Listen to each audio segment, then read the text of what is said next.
I see a single point of access having some benefits as you bring Havering and the components of ONL together. So I see there being, from an ROI standpoint, this centralized single point of access, creating efficiencies. I wonder, in my experience in Canada, when you bring different regions together, have you had difficulty getting support of single sets of rules or service delivery models that, I understand you have a real clear direction in Havering and you've got support, but as Waltham Forest came in, or Barks and Dagenham, B&D, do they accept that, yes, we have to have a single point or a single approach, a single assessment, a single service delivery model? Will the GPs up there support? Yes, they do. And yes, they want it. But there's a difficulty, because the investment to put this system in was made by the provider. So in my role as business development, I was saying, my chief executive at the time, Lynn Swazak, who is a lot of the dreaming behind and the visioning behind this. Dreaming is probably not a good word. Visioning, said, I want this to happen, because she could see the benefit. She could see the fact that it put her provider on a different platform to others. So we found internal investment through efficiencies in different services to pay for this. Waltham Forest and Redbridge, whilst they see the benefit, there isn't the available resources within the provider to invest. So we've gone to the commissioner. They see it, Don. There's no question about that. The ROI information is really clear, but they don't have the money. So the question is, would there, if money was available, would there be any resistance? No. The benefit then changes slightly though. So if you're a patient in Havering and you need a spinal and musculoskeletal assessment in another borough, then our SPA, we could make a decision as a provider to say, we'll see them. And then you start having a discussion with 3 commissioners saying, why are you commissioning by borough? Why are you not collaboratively buying services for the 3 boroughs? Why? Because specialist, highly specialist services in the community are difficult to prove in terms of sustainability and economy of scale. So if I'm offering a consultant physiotherapist in MS, hugely needed role, for 250,000 people, that's not going to work. Commissioner's not going to pay it. For 750,000 people, now we're talking, okay?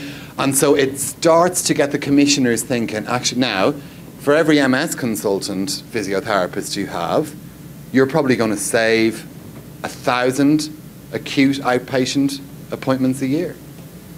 So the investment is there, but you've got to get them talking together. And I'd say that's probably the biggest challenge that we face. And am I more nervous about the fact that they're going to give the money to, instead of 31 PCTs across London, how many GP commissioning consortia am I going to have to talk to now? And I think it's going to become more of a problem rather than less of a problem. Do you have system level metrics that, for example, you and the hospital might share? So if I, as the CCAC, implement a new program, we have an agreement with our acute care hospital partners that they can demonstrate, oh my gosh, it did make a difference in this area. So yes, we do. And we tend to do it through our finance departments. So it's a finance to finance. So my finance department will start to say to their finance department, we've made a change, and that's just because information tends to sit in finance, as in number crunching and all that, tends to sit with the finance department. So as the business development director, I will say to my finance director, we've done this and we're showing this. Can you get the acute to dig into their information so that they can show a corresponding change on their side? Because it comes back to the point made earlier about the money is not in the community, it's in the acute. Well, it's only in the acute because they charge for it. And if we can show that actually it's shifted, then the money will shift. But why is that important here? Because I have to be able to say, and people will use the service.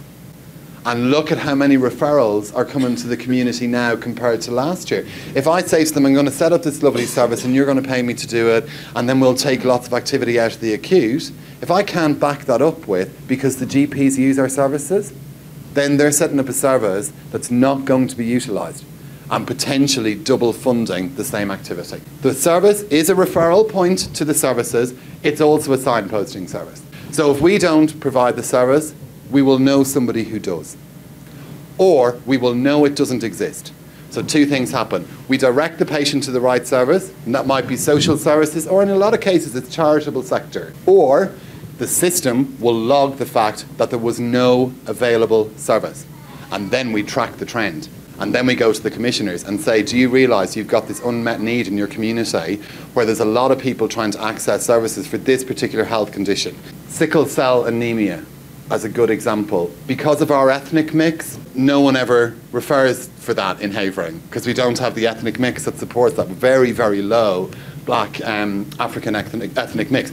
Waltham Forest, huge numbers. If there's a drift of population or if there's new kind of ethnic pressures, I need to know that people are trying to access a sickle cell service so that I can tell the commissioners that they're going to probably need to purchase this in the future. So that's what happens with the referrals. We don't just say, sorry, not today. So the future. This is similar to the PDSA, but it's called the continuous innovation loop. You've got assessment, you then do your people, you then do your strategic processes, tactical processes and operational processes, and that's to get it running. This is the first of our future. How do we join SPA and Choose and Book together? From what I've heard from people here, there's an opportunity in Canada because Choose and Book has not been imposed upon you. So if you've got the opportunity to use a system that will do both acute and community, don't waste it, because it's the one thing that I really wish we could have done. I really wish we could have done it. We have got to find a way to interface these two systems, and we are working really hard. So that's the first thing on the future. When I started my current organisation, my chief executive said to me, health services for me are like Tesco's. And there's three types of Tesco store. There's a Tesco Metro, there's a Tesco Express, and there's a Tesco Extra. Tesco Metro is where you go, you get off the train on the way home in the evening and you need a pint of milk. And you go in there, tiny, very little, expensive. Okay? But it's open until 12 o'clock at night, but it only provides a very small amount of services. Okay? It's GPs. Okay? Tesco Express serves more stuff, not open quite as long, but it serves more. You might, pull off a reasonable dinner party with the ingredients from Tesco Express. Community services. Tesco Extra is where you go 24 hours a day. It's always open except on Sundays in the UK. 24 hours a day, has everything. If you want Jamie Oliver's dinner, you're going to be able to cook it from the ingredients. I know he's doing a great job over here. I'm loving it. He's one of my heroes, Jamie. That's your acute service. And he said, isn't that a great analogy?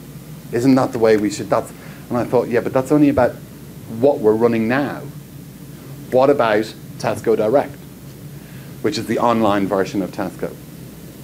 And you go on, I'm sure you have it here, order all your groceries, open the bottle of wine, and a really good guy comes in and puts them all in your fridge for you. Fantastic. That's my vision. I think patients are as sensible as you and I. I think they're capable of making correct clinical decisions, as you and I are. So why don't we let them? And there's part of that is control in the medical system. There's part of it that's tradition. There's part of it that's risk. Okay? So you put all that together. I want my patients to online shop for their healthcare. These guys and girls, hugely qualified, hugely experienced. And I'm not saying that that's wrong. But so are these. Do you know any GP who understands your health situation better than you do? I don't. You wake up at 3 o'clock in the morning. You've got that back pain again. And it's gotten you out of bed. And you're sick of it now. And you want to do something about it. Okay? No difference to you wake up at 3 o'clock in the morning and think, Jesus, I have people for dinner tomorrow night and I've done nothing. And I need to get the ingredients. I'm an avid cook, as you can probably tell. So you think, well, I'll go online and order the shopping and I'll be here at 12 o'clock tomorrow afternoon. I'm not going to get my shopping at 3 o'clock in the morning, but I will have done something about the problem I have. You will be able to go in and go on to the online form and fill it in. And we will make the commitment that within 24 hours we will have sent you an appointment for the right service. Are you a qualified clinician? No. Have you described your condition perfectly in terms of Gray's Anatomy? No. Have you told us you've got a problem? Yes. Is it our duty of care to you as your health provider to provide for the problem? Yes. So that's our vision. The Strata pathways will enable that. The patient is voluntarily putting their details onto a form and sending it into cyberspace. What happens if? Well, okay. But when I send my credit card details to Tesco's to buy my online shopping at 3 o'clock in the morning because I've forgotten about the dinner party, I know there's a risk of cyber fraud. I still do it. And we're not asking for credit card details. Oh, can you tell us that it will never go wrong? No, I can't tell you it will never go wrong. But what I can tell you is that patients making decisions make them reasonably well. And if they choose that that's what they want to do, then I think we should enable them to do it. And that is where I want to go with this. So our patients shop for the service. The GPs in the room will say, oh my God, well that completely challenges my role. Really? And I come back to the mantra that I said at the beginning. There is enough work to go around. Wouldn't you rather spend your time with a patient who has undiagnosed malignancy rather than somebody who has chronic back pain? What if my chronic back pain has undiagnosed malignancy? Fantastic question. You will be picked up immediately because on the referral form are red flags. If the SPA refer through to the musculoskeletal service, the first thing that happens is they ring the patient and they ask them the red flag questions. Have you got any incontinence? Are you having headaches? Have you got visual disturbance? Etc, etc, etc. That screen is done immediately. That is the insane vision that we have. However, this is the definition of insanity. That when you do the same thing you have always done and you expect a different outcome each time. Thank you very much.